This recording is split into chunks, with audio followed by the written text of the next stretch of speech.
Today, I want to see the Israeli-Hamas situation through the eyes of somebody that was there, that had to live through the chaos and the destruction, that had to not only shelter, but shelter her family and children.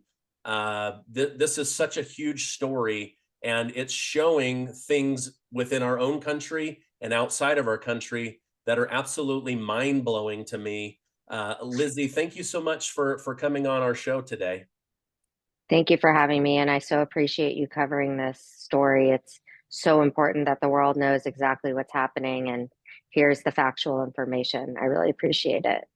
Yeah, so Lizzy Savetsky is an online influencer who is also very pro-Israel, and you are Jewish, as is your family, and you were there. And so I want people to have somebody that was on the ground so that they can understand what was really going on.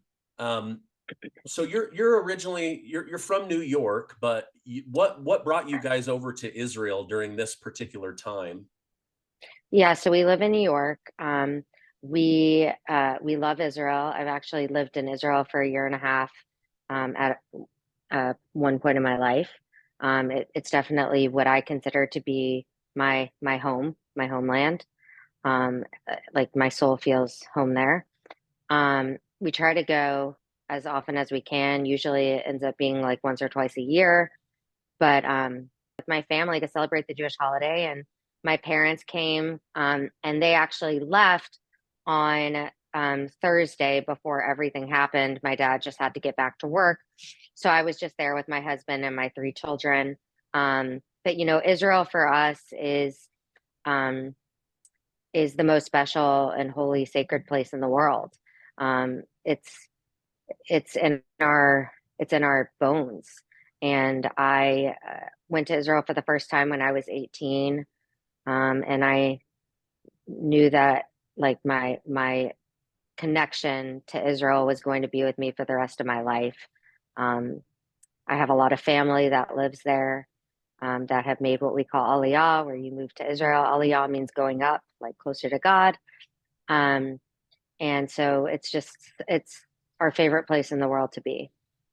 Okay, so unfortunately, you're going to have a trauma bond that will bond you even more to Israel. So the morning of the attack, are you planning to fly back to New York, or was that just your last day in The Israel? morning of the morning of the attack was Saturday morning. So we were always planning to leave um, Monday at 12:30 a.m., which is really Sunday night, or don't want to confuse anyone. But so we were always planning to leave then when the holiday ended. So Saturday we woke up. My husband went to the synagogue in our hotel in Jerusalem with my 9-year-old daughter, my middle daughter. I have three children, so they went down, and because the services were starting pretty early, because it's a very long religious service, Simchas Torah, because every single man gets called up to the Torah for their own moment with the Torah to feel that connection. So it was starting early, so they went down, and I was up in the room with my eldest daughter, who's 10, and my 3-year-old son, and we are just getting ready to go down, and my daughter Stella went out into the hallway and she came running into my room and she said, "Mommy, there are sirens going off." And I guess I couldn't hear because the way that I was positioned. But then I wasn't maybe I just wasn't thinking about it. Um, and she said, and then she went back out. I said, "Go ask somebody what that is." And she came back and she said, "Mommy, somebody said there's a bomb drill." And I said, "Stella, in Israel, they don't have drills because unfortunately they're used to these kinds of attacks. And this is also something important that people should know. Every single structure in Israel has a bomb shelter. It's the law. They have to have a bomb shelter. So that's a very foreign concept to most people who live outside of places like that. But they're so frequently attacked that it's required to have bomb shelters. So I said, this is not a drill. Right after I said, this is not a drill, the loudspeaker in the hotel went off and it said, everyone immediately report to the northern stairwell and head down to the bomb shelter. So my daughter, just sheer panic on her face. She grabbed my son, sprinted down the 8 flights of stairs with everyone else. Some people were in their pajamas. One woman was like holding a towel over her. You know, nobody was expecting this. And as I mentioned, I lived in Israel. I never had been in a bomb shelter. I was very blessed that nothing was happening during the time I was there. So this was a first for me. And I was trying so hard to just stay calm for my children, but we couldn't find my husband and my middle daughter.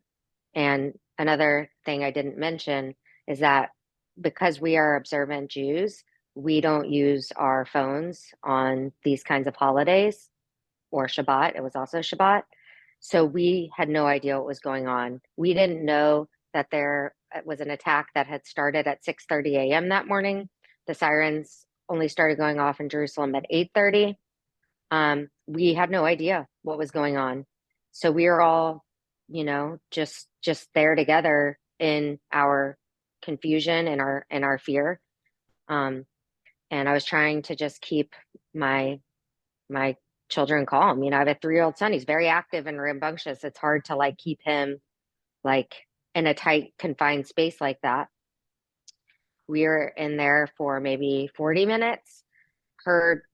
Started to hear from some people who had access to their phones that there was rocket attacks and that Hamas had come in on foot, and that we heard they had kidnapped one soldier. And even that, we were freaking out. We're like, they kidnapped a soldier? Are you kidding me? Little did we know how horrible it actually was. So after we got out, after those 40 minutes, I found my husband and my other daughter.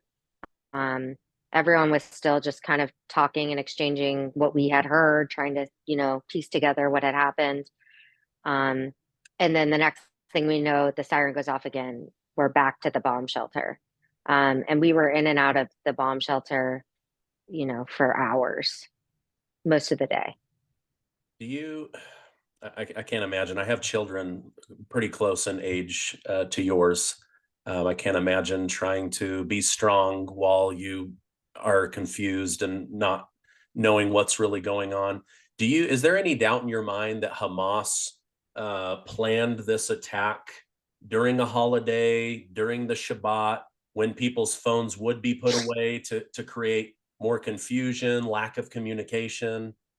100%. They're very calculated in doing things like that. Like it was actually 50 years to the day anniversary of the Yom Kippur War, where Israel was attacked from all sides on our holiest day of the year, which is Yom Kippur. So these things are very planned out. I'm sure that anniversary was also, you know, something that they were thinking about when they planned this.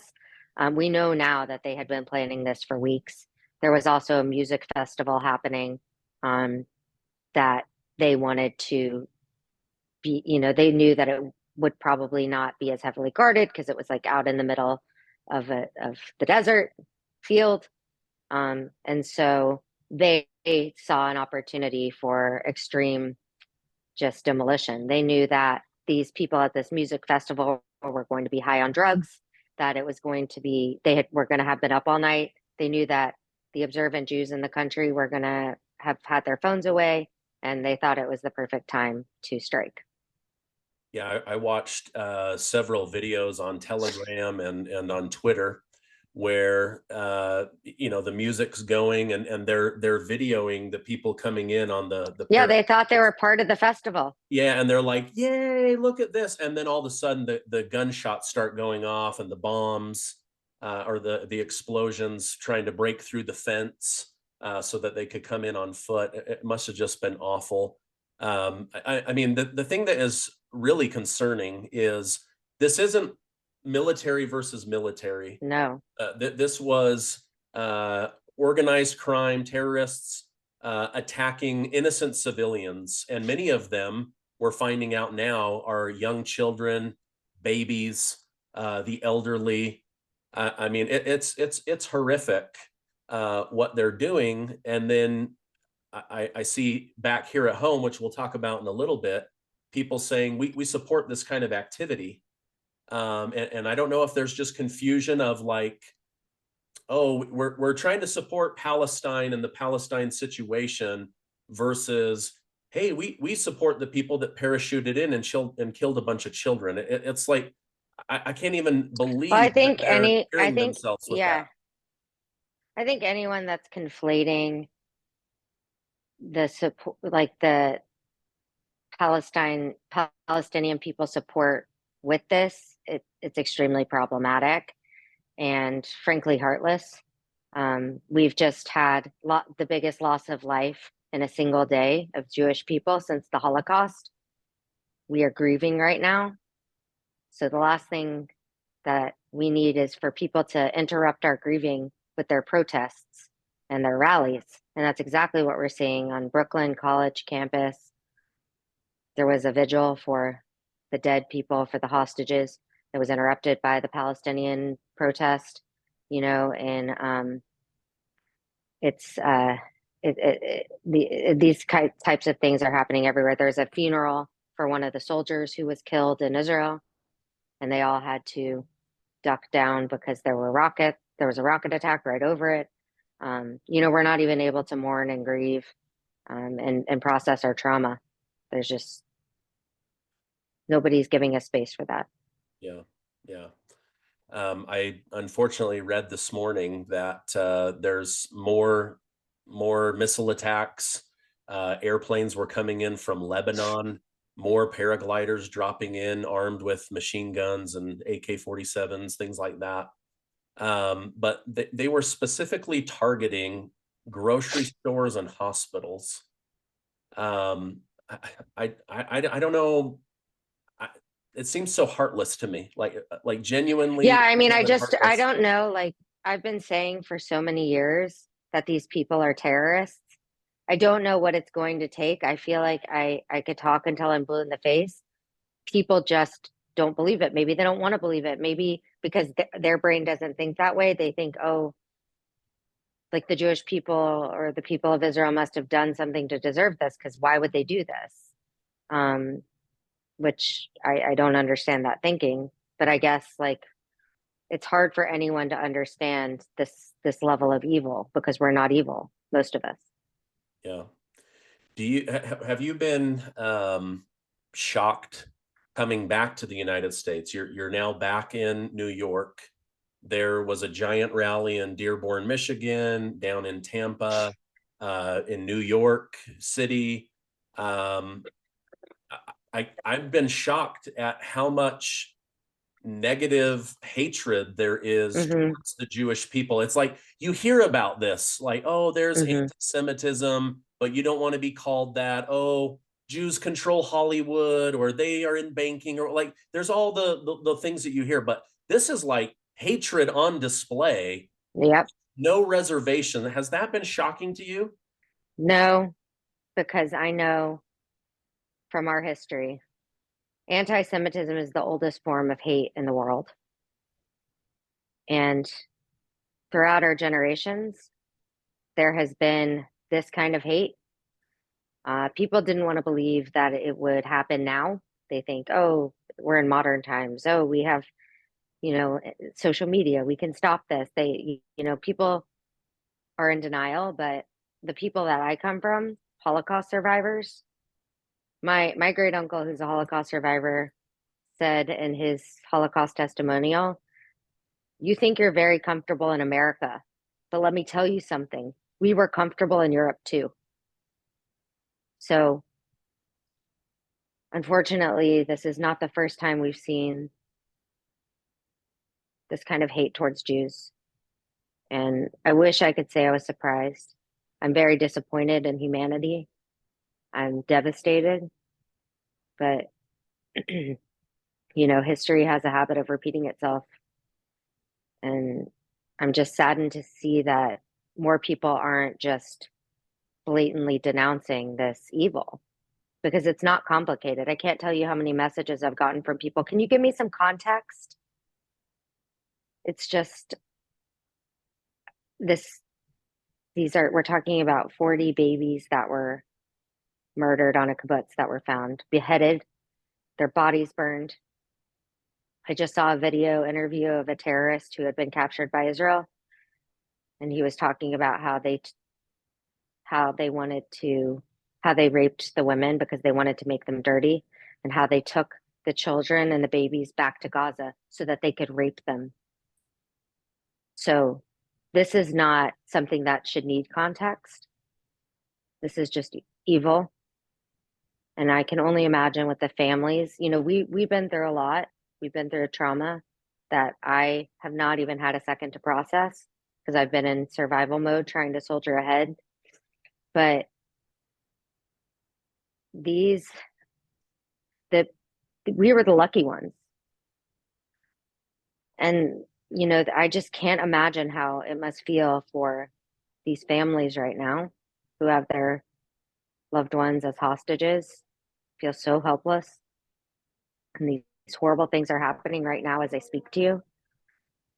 I don't know how anyone could need context about this. Yeah.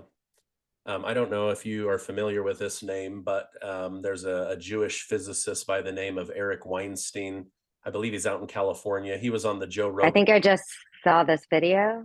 Okay. He was on the Joe Rogan podcast, and he asked him, why are Jewish people so nervous about being blamed for things? And he said, because we're terrified of another Holocaust. We're terrified of being put in the middle of something, blamed for something, whether it's something brilliant or something horrible. The entire people get blamed. And he said, you watch it, it will happen again. And it was really interesting to see through his eyes of like, okay, wait a minute. There is a real fear of this happening again. And Yeah. unfortunately, I thought that this was behind us. I can't even imagine. And yet I'm now seeing these rallies around the country where it's just grossing me out. Yeah. We uh, have a lot of generational trauma. oh yeah, absolutely. The body keeps the score and holds on to that. As we wrap up here, how did you guys get out of Israel? You mentioned that you had a flight, but I believe they shut the airport down, at least temporarily. There were rockets going, near that, and now, like I said, that they're attacking grocery stores and hospitals now. How were you guys able to get out? By the grace of God, on the wings of angels. We were set to take off at 12:30 a.m. and as we were sitting on the plane on the runway, everyone started to freak out because people were sending them texts and links to Twitter images of rockets firing directly over the airport. We learned that the airport had gone on lockdown. People in the airport were in bomb shelters. And we didn't know what to do. My two older daughters were sitting in the row in front of us, thank God, with their headphones on, engrossed in a TV show. So we were really able to shield them from the fear of that. That was one thing I was actually able to shield them from, the only thing. And the pilot turned off every single light on the plane, the wings, all the outside lights, all the inside lights, and flew out. We all, every single one of us on the in my row section, prayed. We said the Jewish travelers prayer, which we actually say every time we're on an airplane, but there's a line in it that says, "Save us from our enemies." It had never felt so poignant to say that, when there's rockets flying around. Thank God for the Iron Dome, which intercepts these rockets. Israel's amazing, brilliant technology that created this so that because I can't imagine the death count, what it would be without that. So and the pilot flew all the way north to Haifa, which is like not the typical way you fly out of Israel. You fly out over the water. And then only when he got far enough north did he turn and then turn the lights on the plane. But we are very blessed because these pilots who fly the Israeli airlines are all fighter pilots. They're all, that they're all trained in war. So this didn't scare him, I guess. Um, we were absolutely terrified, and we didn't exhale until we landed here in New York. Yeah. Oh my gosh. Well, I'm And sorry. then actually they closed the airport right after. We were the last flight out. Oh my gosh. Oh my gosh. Well, I really appreciate you coming on and telling your story. I am so sorry that your family went through this. I'm sorry that your people are going through this. I know this sadly might only be the beginning of the atrocities and what we're going to see, but we'll pray for you. We send good Thank you. energy your way and towards Israel, and I appreciate you coming on. I know you are talking about this regularly. If people want to continue to follow you, Lizzy, what is the best way to do that? You can follow me on Instagram for daily updates, hourly updates. It's at Lizzy Savetsky, LizzySavetSky. And please also show any support you can for me there because I'm getting a barrage of hate from anti-Semitic people over there. Oh gosh. I will make sure to put that down below. Thank you again and have a great rest of your day. Thank you so much, Stephen. I appreciate it.